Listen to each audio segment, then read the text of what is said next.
everyone, it's Allison again, and I'm here in my kitchen.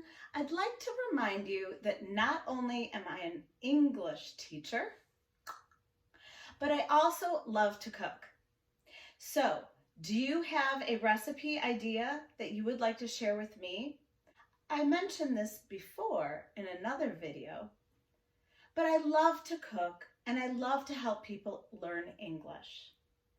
Therefore, why not do both?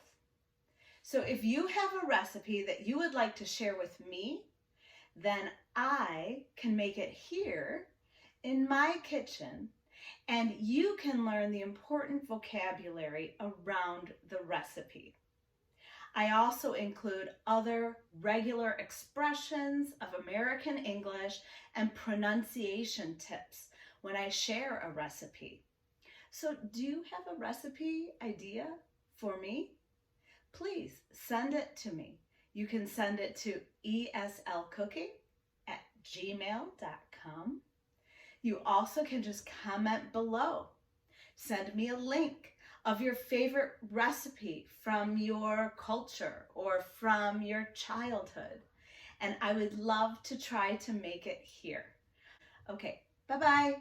Take care. See you soon.